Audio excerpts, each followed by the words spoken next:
오늘 본문에는 더럽고 악하고 귀신 들린 사람이 등장을 합니다. 그 사람의 이름을 군대라고 이렇게 명하고 있습니다. 그 말은 그만큼 많은 귀신들이 그에게 붙어 있다라고 하는 뜻일 것입니다. 완전히 미친 사람이 되어서 무덤가를 배회했습니다. 그런데 놀라운 사실은 그 사람에게 예수님이 찾아오셨다고 하는 것입니다. 찾아오신 예수님은 그를 긍휼히 여기셔서 더러운 귀신을 하나도 빠짐없이 남김없이 다 내어 쫓으시고 그를 정신이 온전하게 만드셨습니다. 뿐만 아니라 예수님의 증인이 되어서 복음을 널리 증거하는 사람으로 세운 것을 보게 되어집니다. 우린 오늘 이 말씀을 통해서 귀신 들린 사람도 그 영혼도 불쌍히 여기시는 예수님에 대해서 말씀을 들으면서 우리의 구원을 기뻐하시는 진정한 해방자 예수님을 만나기를 주님의 이름으로 축복합니다. 첫째, 우리가 여기서 보면 귀신 들린 자의 모습을 우리는 볼 수가 있습니다. 1절과 2절에 보면 예수께서 바다 건너편 거라사인의 지방에 이르러 배에서 나오심에 곧 더러운 귀신 들린 사람이 무덤 사이에서 나와 예수를 만나니라 이렇게 말씀합니다. 예수님과 제자들이 탄 배가 이제 해가 질 무렵에 가버나움을 떠납니다. 그리고 바다 건너편으로 가는 중에 큰 풍랑을 만나게 됩니다. 그 풍랑을 잔잔하게 하시고 나서 고라사 지방에 도착을 하게 되어지는데 우리가 잘 아는 대로 고라사 지방은 이방 땅입니다. 하나님이 선택받지 못한 그런 사람들이 모여 있는 곳이었습니다. 그래서 그곳엔 부정하는 그러한 사람으로 그러한 짐승으로 취급받는 돼지들이 사육을 받고 있었습니다. 예수님의 제자들은 그곳 이방 땅에서 이제 유대인들이 없었기 때문에 좀 쉴 수 있었겠다라고 하는 생각을 가지고 갔습니다만은 그곳에 도착을 했더니 준비된 한 영혼이 있었습니다. 그 영혼은 예수님이 필요한 영혼이었습니다. 예수님은 바로 그 영혼을 위해서 바로 풍랑이는 바다를 건너 오셨던 것입니다. 이 사람은 무덤가에 사는 남자였습니다. 귀신 들린 사람이었고 아무 소망도 없는 사람이었습니다. 자신도 자신의 인생에 대해서 희망이 사라진 불쌍한 사람이라고 생각을 했을 것입니다. 예수님이 이런 사람을 찾아가십니다. 소망이 없고 살 길이 없는 영혼에게로 모든 사람들은 다 외면하지만 그 외면한 사람을 예수님은 찾아가셨습니다. 고기 잡는 어부 베드로를 찾아내셨고 세관에 앉아 있는 레위 마태도 찾아내셨습니다. 예수 믿는 사람들을 받게 하던 사울도 찾아내셨습니다. 그리고는 그들을 바로 하나님의 사람으로 만드셨습니다. 아무리 희망이 없는 사람이라 할지라도 주님에게 선택되어지면 그 사람은 바로 하나님 앞에 귀한 존재로 세움을 입을 수 있다는 것을 우리는 알아야 됩니다. 바로 예수님 안에서 자신의 가치와 그리고 삶의 의미를 발견할 수가 있다고 하는 것입니다. 예수님과 연결되었고 그리고 예수님이 찾으셨다는 것만으로도 특별한 가치 있는 존재라는 사실을 우리는 알아야 됩니다. 예수님 배에서 내리자 그 더러운 귀신 들린 사람이 근처에 있는 무덤에서 나옵니다. 2절입니다. 배에서 나오심에 곧 더러운 귀신 들린 사람이 무덤 사이에서 나와 예수를 만나니라. 오늘 본문에는 더러운 귀신이라고 표현을 하고 있습니다만은 이 더러운 귀신으로 번역된 아카달토스 퓨뉴마라고 하는 이 말은 더러운 영으로 번역하는 것이 더 바람직하다고 생각이 되어집니다. 이 말은 바로 더러운 영으로 바로 나타난 존재가 더러운 귀신이다라고 하는 말입니다. 이런 마가복음 5장 3절에 보면 이렇게 묘사합니다. 그 사람 무덤 사이에 거주하는데 이제는 아무도 그를 쇠사슬로도 맬 수 없게 되었더라. 그 사람은 무덤 사이에 건다고 그랬어요. 그리고 아무도 그를 쇠사슬로도 맬 수 없게 되었다. 그렇게 말씀하고 있습니다. 그는 집도 있었습니다. 그러나 이제는 집에 거하지 않습니다. 그는 마을에 있었습니다. 그러나 이제 마을에 거할 수도 없었습니다. 죽음의 기운이 음산한 땅에서 살기를 자처해서 이제는 집을 떠나 사람들이 사는 동네를 떠나서 이제 무덤가로 그의 거처를 옮긴 것입니다. 그리고 귀신의 시달림을 당하면서 늘 괴로운 하루하루를 지내고 있었습니다. 자기 몸을 자고 자위하며 죽기를 갈망하는 그러한 모습이 있었던 것입니다. 귀신은 인생을 파멸로 이끄는 특징이 있습니다. 마가복음 5장 4절에 보면 이는 여러 번 고랑과 쇠사슬에 매였어도 쇠사슬을 끊고 고랑을 깨뜨렸음이로라. 그리하여 아무도 그를 제어할 힘이 없는지라. 그렇게 말씀합니다. 귀신의 힘이 강력하니까 그 무엇으로도 묶어둘 수가 없어요. 이 쇠사슬을 끊는 괴력이 귀신 들린 사람에게 나온 것입니다. 그러니 가족들도 그를 포기할 수밖에 없고 동네 사람들도 그를 포기할 수밖에 없었습니다. 오히려 귀신이 들렸기 때문에 주변의 사람들에게 두려움의 대상이 되었던 것입니다. 마가복음 5장 5절에 보면 밤낮 무덤 사이에서나 산에서나 늘 소리 지르며 돌로 자기의 몸을 해치고 있었더라고 말씀합니다. 그 사람은 무덤 사이에 거했다고 말씀합니다. 누가복음 8장 27절에 의하면 본래 그는 그 도시 거라사에 살던 사람이었습니다. 그러네 그가 귀신이 들려서 그의 거처를 무덤 쪽으로 옮겨서 그곳에서 생활을 하고 있는 것입니다. 통제불능입니다.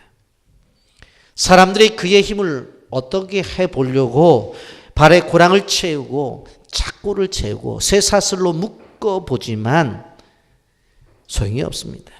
한번 발작을 하면 다 끊어버리는 것입니다. 비정상적이고 초인적인 힘이 나타납니다. 밤과 낮이 구별이 없이 생활을 합니다. 왜? 귀신들은 영적인 존재이기 때문에. 그리고 늘 그는 큰 소리를 질렀습니다. 정상적인 사람의 목소리가 아니었습니다. 귀신들이 그 사람의 발성기관을 통해서 내는 소리였기 때문에 괴성이었습니다. 그 소리를 듣는 사람들이 몸이 오싹할 정도로 듣기 힘든 소리였습니다. 어떤 때는 바로 신음소리를 내기도 했습니다. 그 소리를 듣는 때마다 고통받는 영혼의 절규이기도 했고 바로 두렵고 힘들어내는 바로 비명이기도 했습니다. 벗어낼라야 벗어날 수 없는 덫에 걸린 영혼의 외침이기도 했습니다. 그 누구도 그러한 상태에 있는 그를 도와줄 수가 없었다고 하는 것입니다. 그래서 그는 돌로 자기 몸을 자해합니다. 돌로 때리고 긋고 피를 내면서 죽기를 원했습니다. 그러니 마태복음 8장 28절에 보면 주변의 사람들이 두려워서 그 사람이 있는 곳을 지나갈 수가 없었다고 말씀합니다.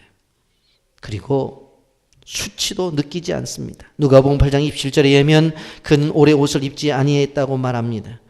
예수께서 육지에 내리심에 그 도시 사람으로서 귀신 들린 자 하나가 예수를 만나니 그 사람은 오래 옷을 입지 아니하며 집에 거하지도 아니하고 무덤 사이에 거하는 자라. 그렇게 말씀하고 있습니다. 옷을 걸치든지 걸치지 않든지 상관이 없습니다. 벗고 다녀도 상관이 없습니다. 외모에 신경을 쓰지를 않았다는 이야기입니다. 요한복음 8장 44절의 말씀과 같이 마귀는 최종적으로 영혼을 파괴하고 살인을 합니다. 계시록 9장 11절 말씀처럼 마귀는 아바돈, 아볼루온인데 이는 파괴자라고 하는 뜻을 가지고 있습니다. 영혼을 파괴하고 그의 육신을 파괴해서 결국은 죽음으로 몰아간다는 이야기입니다. 제가 개척을 하고 나서 얼마 안 있다가 제가 과거에 경험하지 못한 일을 경험합니다. 교회 출석하시던 집사님의 가정에 일이 벌어졌는데 갑자기 연락이 온 거예요. 찾아가 봤더니 그 집 아들이 귀신이 들렸는데 12시만 되면 여동생의 한복을 입든 엄마의 한복을 딱 입고 앉아가지고 입술에다가 루즈를 바르고 그리고 집에 있는 칼들을 다 갖다 앞에다 놓고 그 앞에 장에다가 동그라미를 그려놓고 이 칼로 집어 던지는 거예요. 그러니까 집안 식구들이 다 무서워서 밖으로 나가고 그리고는 해결할 방법을 찾다가 이 분명히 귀신 들린 거니까 이 문제는 아마 목사님밖에 해결할 수밖에 없다고 생각했는지 저를 부른 거예요. 근데 저도 이제 30대 후반 개척해서 얼마가 안 됐었을 텐데 딱 가서 보니까 딱 한복을 남자가 입고 앉아가지고 루즈를 바르고 딱 앉아서 장롱에다 동그라미를 쳐놓고서 칼을 집어던지는 거예요. 무섭겠어 안 무섭겠어요? 저도 섭짓한 거예요. 그런데 개척해서 얼마 안 된 목사가 귀신 들린 사람 무서워서 도망갔다고 하면은 그 목회가 되겠어요 안 되겠어요? 그거 안 되죠. 그래서 이제 그때에 우리 교육전사님들이 계셨는데 종락 전사님 지금 목사님 되었지만 오라고 그래갖고는 야 우리가 여기서 이겨내야 되지 않느냐. 그러고서 들어가서 팔을 붙잡고 기도를 하는데 처음엔 가만히 있어요. 그런데 조금 있다가 소리를 빡 치면서 한번 몸부림을 치는데 나도 저기 가서 나가 떨어지고 다 3명이 달라붙었는데 다 나가 떨어지는 거예요. 그러고 나서 뭐 마귀들과 싸울지라 뭐 찬송 부르고 그러고서 이제 또 어떻게 하냐면 왔는데 낮에는 괜찮아요. 근데 아침에 와가지고는 무릎을 꿇고 목사님 살려주세요 그러는 거예요. 그리고 호주머니에서 내놓는데 아편 주사예요. 빨간. 제가 물어봐서요. 이거 어디서 구하냐고 그랬더니 목사님이 라면 사는 것보다 더 쉽게 구합니다. 그러면서 도대체 견딜 수가 없다는 거예요. 그 아편을 하고 그리고 또 12시 되면은 여동생 옷을 입든지 아니면 엄마 옷 한복을 끄집어내서 입고서는 빨간 루즈를 바르고 또 동그라미를 쳐놓은 데다가 그러는 거예요. 그러니 뭐 장롱이 뭐 남아있을 리가 만무죠. 그러니까 가족들이 밤에는 못 들어가는 거예요. 그런데 저한테 와서 계속 얘기하는 거예요. 목사님 자꾸 귓전에서 자꾸 뛰어내리라는 소리가 들린다는 거예요. 그래서 그 소리 들으면 안 된다. 그래서 교회 나와서 부탁하면 제가 기도해주면 좀 됐다고 그러고 또 가고 그런 일이 반복이 되어졌는데 어느 날 큰일이 벌어졌어요. 뭐냐면 보자기 2개를 갖다가 여기 하나에다 핀으로 꽂고 손 잡고 그리고 여기도 핀 꽂고 손으로 잡고 아파트에서 원더우먼 뛰어내리라는 소리를 듣고 뛰어내렸어요. 그래 죽었어요. 저는 개척하면서 이제 그런 경험을 해보면서 이 귀신의 세력이라는 것이 얼마나 강력한지 정말 이 귀신의 세력은 영혼을 파괴해요. 육신을 파괴해요. 그래서 장례를 치르면서도 너무 마음이 아팠던 것이 야 정말 우리가 좀 더 열정을 가지고 기도해서 빨리 귀신을 내쫓았더라면 하는 그러한 아쉬움을 가졌습니다. 이 사단의 세력이라고 하는 것이 이렇게 무섭다는 것을 우리는 알아야 돼요. 그런데 이러한 귀신 들린 자에게 누가 찾아와요? 예수님이 찾아오셔요. 오늘 6절과 7절에는 그가 멀리서 예수를 보고 달려와 전하며 큰 소리를 부르짖어 이르되 지극히 높으신 하나님의 아들 예수여, 나와 당신이 무슨 상관이 있나이까? 원하건대 하나님 앞에 맹세하고 나를 괴롭히지 마옵소서 하니, 이렇게 고백을 해요. 여러분, 이 말은 귀신 들린 자가 하는 것이 아니에요. 그 귀신들이 영적인 실체를 느끼고 내는 소리예요. 여러분, 귀신들이 예수님을 알아보는 것은 당연한 거예요. 왜 그러냐면 사실 귀신의 본체는 하늘나라에서 하나님을 섬기던 천사들이 타락을 해서 악한 세력이 돼서 이 세상 속에서 거하는 것이기 때문에 그래요. 그래서 이 귀신 들린 이 사람이 뭐라고 말해요? 예수님을 지극히 높으신 하나님의 아들이라고 그렇게 이야기하는 것을 볼 수가 있습니다. 여러분, 귀신들은 예수님을 제대로 알고 있었어요. 말씀드린 대로 본시 그들은 천국에서 하나님을 예배하던 존재들이었어요. 여러분, 야고보서 2장 19절에 이렇게 말씀합니다. 내가 하나님은 한 분이신 줄을 믿느냐 잘 아는도다. 귀신들도 믿고 떠느니라. 귀신들도 하나님의 존재를 안다고요. 여러분, 예수님이 심판주이기 때문에 바로 이들을 묶어서 바로 성경에서 말하는 것처럼 무저갱으로 던질 수 있었지만 그렇지 않으신 것을 볼 수가 있습니다. 무저갱은 귀신들이 가두어 두는 곳을 가리켜요. 그 밑바닥은 아무것도 없는 구렁텅이에, 그래서 그것에 빠지면 그대로 끊임없이 떨어지는 거예요. 두려움에 사로잡힌 이 귀신 들린 자가 하소연을 하죠. 7절입니다. 큰 소리로 부르짖어 이르되 지극히 높으신 하나님의 아들 예수여, 나와 당신이 무슨 상관이 있나이까? 원하건대 하나님 앞에 맹세하고 나를 괴롭히지 마소서. 여러분, 나를 괴롭히지 말라는 거예요. 바로 귀신들이 예수님을 아는 거예요. 그래서 나를 괴롭히지 말라는 거예요. 제가 이제 목회자가 되기 위해서 신학을 하려고 신학교에 들어갔는데 그 일주일에 하루 날 잡아서 이제 저녁에 산기도를 지도 교수님 한 분하고 그리고 제가 1학년이니까 선배들하고 같이 산기도를 갔었어요. 어느 날 산에 올라가서 기도를 하는데 그 기도원에 귀신 들린 여자 하나가 있다는 거예요. 그래서 이제 가운데 눕혀놓고 귀신을 내어 쫓겠다고 이제 마귀들과 싸울지라도 찬송을 부르면서 찬송을 부르는데 제가 과거에 경험하지 못한 그 현상을 보게 되었어요. 누워있는 이 자매가 거품을 막 허용 거품을 내는 거예요. 허용 거품을 내요.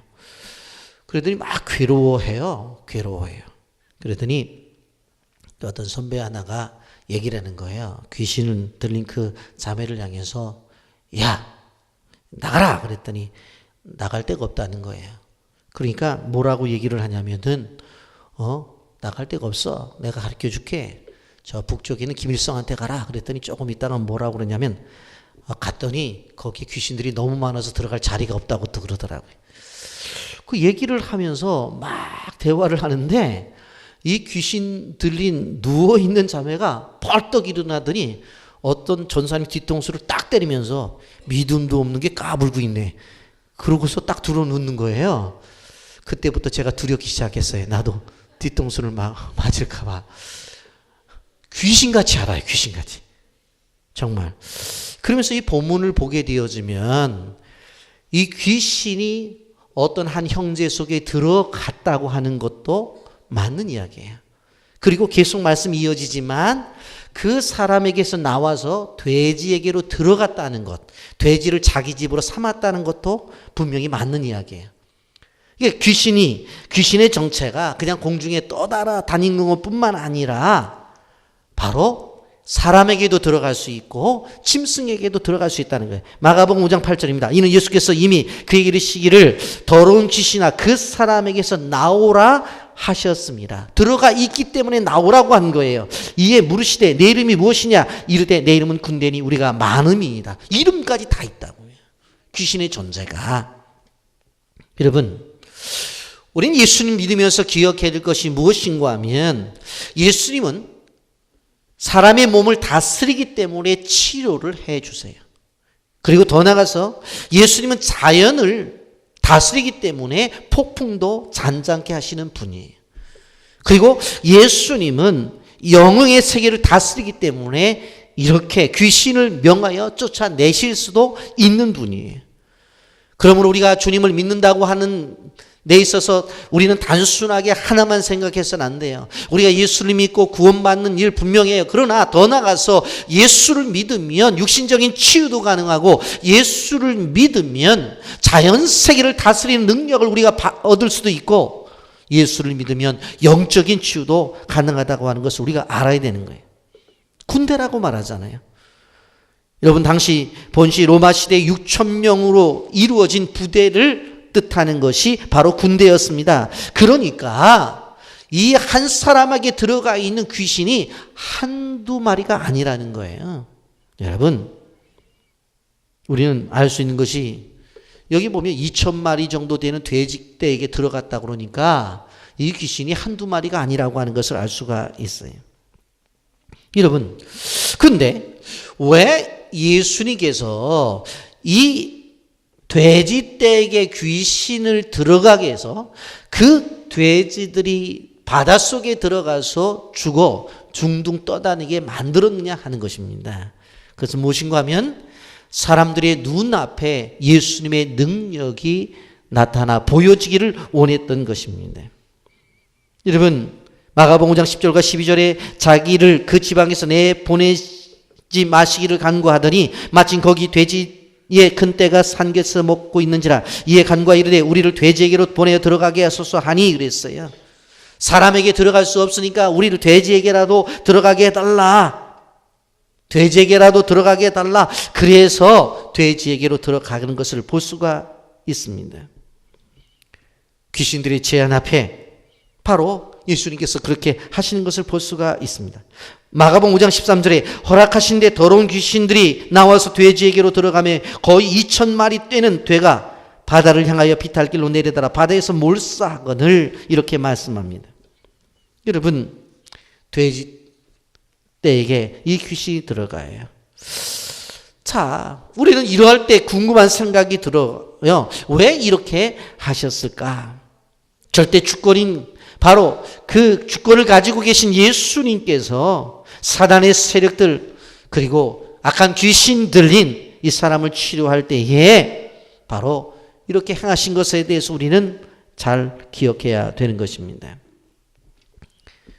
믿음을 보여주기 위해서, 다른 사람들로 깨닫게 하기 위해서, 눈앞에 보여지는 현상을 통해서 다른 사람들로 하여금 알게 하기 위해서, 그래서 2,000마리가 되는 돼지들에게 집어넣었더니 산 비탈길로 내려가서 어떻게 해요? 바닷물로 뛰어드는 거예요.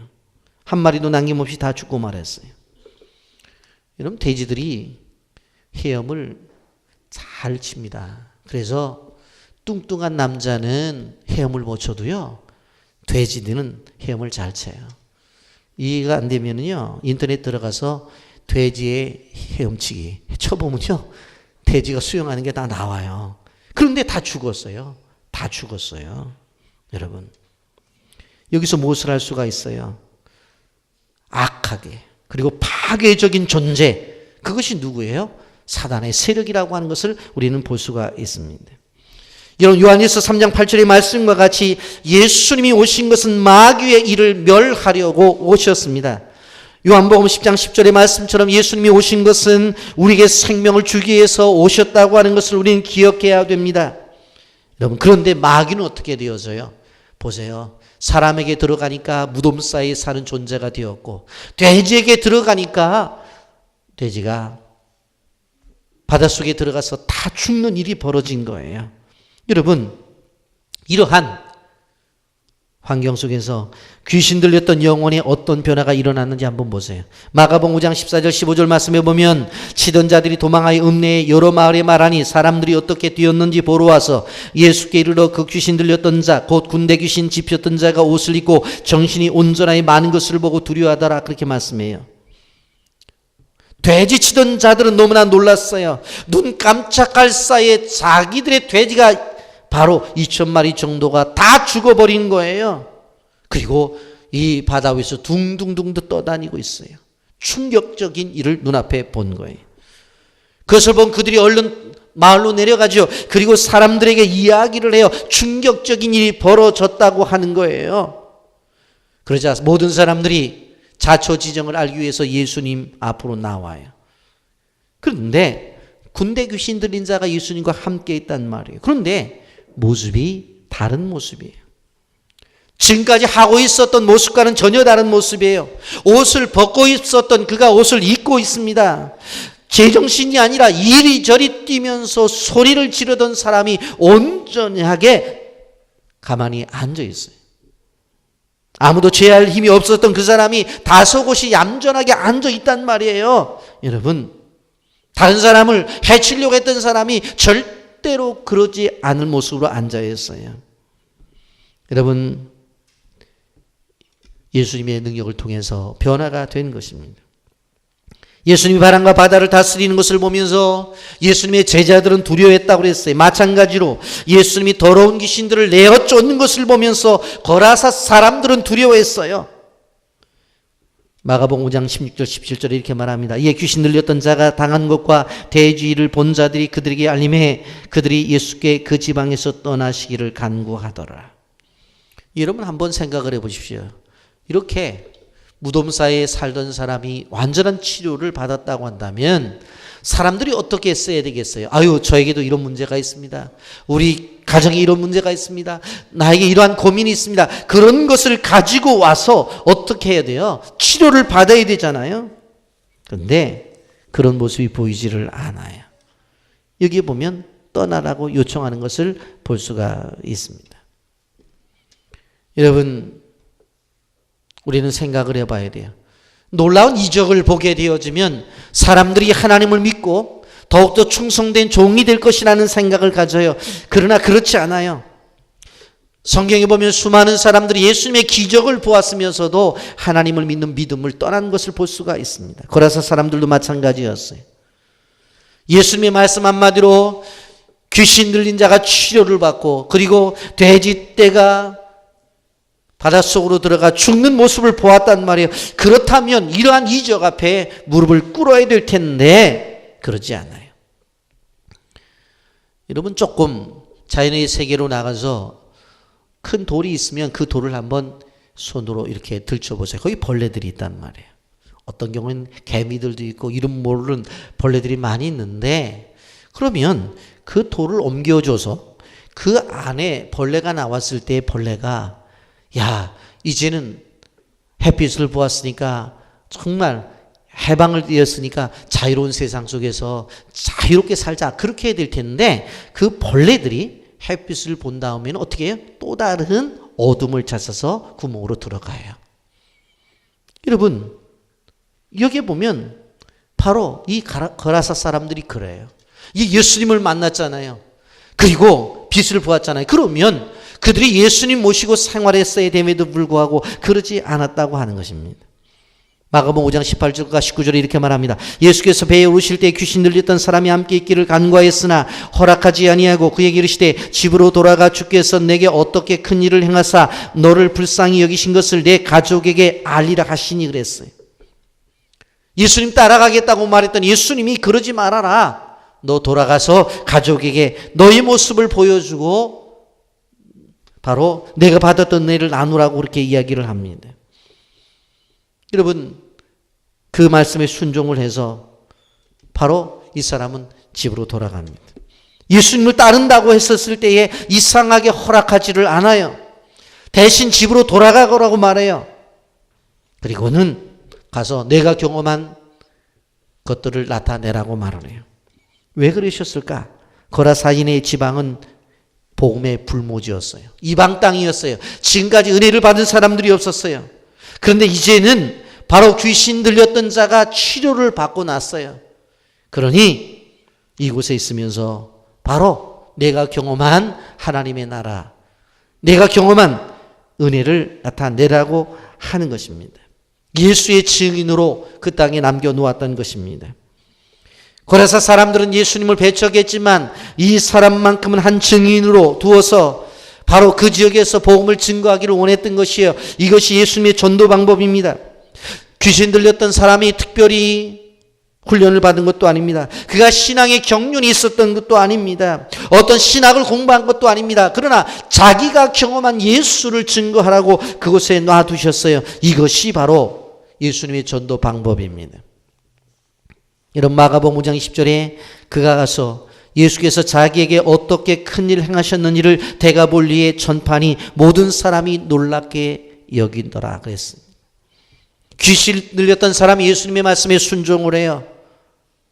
그리고는 그곳에 남아서 자기가 경험한 예수를 증거해요. 참 믿음에는 언제나 순종이 따르는 것입니다. 예수님의 말씀에 순종해서 먼저 자기 가족들에게 가서 바로 그가 경험한 것들을 나타냈다고 하는 것입니다. 여러분, 그런데 우리가 알아야 될 것이 무엇인가 하면 데가볼리의 전판이라고 한 데가볼리는 바로 10개의 도시라는 뜻을 가지고 있습니다. 지역적 명이에요. 우리가 경기도에 보면 여러 도시가 있는 것처럼 데가볼리 안에 바로 10개의 도시가 있었어요. 전부 이방인들이 사는 도시였어요. 그러니 바로 데가볼리 속에 거라사도 속해져 있는 거예요. 이 데가볼리 전 지역을 다니면서 이 사람이 복음을 증거한 거예요. 그런데 데가볼리 사람들이 어떻습니까? 오늘 어떤 반응이 나타나요? 모든 사람이 놀랍게 여기더라. 모든 사람이 놀랍게 여기더라. 남을 해치던 사람이 남을 살리는 일에 귀하게 쓰임을 받게 되었습니다. 모두가 놀랄 수밖에 없었습니다. 여러분, 우리도 마찬가지입니다. 허물과 죄로 죽었던 우리들인데 예수님이 살리셨습니다. 우리가 예수님을 통해서 구원을 받았습니다. 그렇다고 한다면 예수의 증인이 되어져야 됩니다. 여러분, 우리가 삶을 통해서 얼마나 예수의 증인이 되어지는지를 생각해 봐야 됩니다. 동화작가인 맥스 루케이도의 작품 중에 너는 최고의 작품이란다라고 하는 동화가 있습니다. 거기에 보면 늘 자신을 보잘것없이 생각하는 애벌레 허미가 있었습니다. 이 허미가 하나님 앞에 이렇게 이야기를 해요. 하나님, 왜 저를 이렇게 볼품없는 존재로 만들었습니까? 다른 벌레들은 바로 줄무늬도 있고 다른 친구들은 예쁜 점도 있는데 왜 나는 이렇게 만들었나요? 불평해요. 그때 하나님이 이렇게 말씀합니다. 내가 얼마나 예쁜데 그러니 나는 너희 모습 그대로 사랑한단다. 그리고 기다리엄 나는 너희를 최고의 작품으로 만드는 중이란다. 너는 너희에게 특별하단다. 여러분, 하나님이 애벌레 허미에게 말씀하셨던 것처럼 우리에게도 말씀하고 싶어 해요. 너는 나의 최고의 작품이다. 하나님께서 만지시면 무덤 속에 있는 귀신 들린 자도 온전한 복음 전도자로 만들어지는 것처럼 우리는 하나님의 최고의 작품입니다. 옆 사람과 인사 나누십시오. 최고의 작품이십니다. 다른 분을 향해서도 최고의 작품이십니다. 오늘 우리는 말씀을 통해서 이방 땅에서 귀신 들려 사는 한 남자를 보았습니다.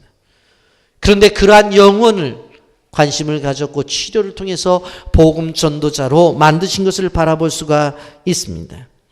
이제 그가 가지고 있는 문제는 영적인 문제였습니다. 그래서 그도 자기 인생을 포기했고 가족들도 포기했고 동네 사람들도 포기했습니다마는 예수님은 포기하지 않고 풍랑이는 바다를 건너가셔서 그 사람을 치료해 주셨다고 하는 것입니다. 여러분, 우리를 짓누르는 어둠이 무엇입니까? 어떤 사람들은 습관적인 죄 때문에 짓누름을 당할 것입니다. 어떤 사람들은 마음의 상처 때문에 짓누름에 있습니다. 어떤 사람들은 경제적인 어려움 때문에 짓누름을 당할 수 있습니다. 이러한 모든 문제를 해결하시는 분이 누구십니까? 우리를 찾아오시는 예수님이십니다.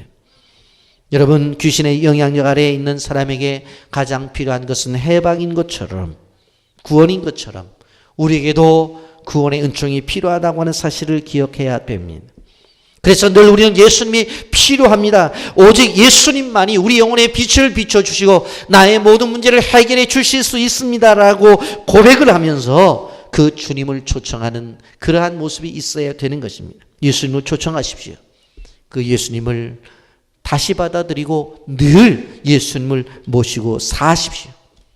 우리 속에 있는 조그만 어둠이든 큰 어둠이든 모든 어둠을 물리치고 온전하게 만드실 수 있는 분이 예수님이라는 사실을 기억하면서 하나님 앞에 영광을 돌리는 주의 백성들이 되기를 예수님의 이름으로 축복합니다. 아멘. 거룩하신 하나님 아버지 은혜와 사랑을 감사합니다.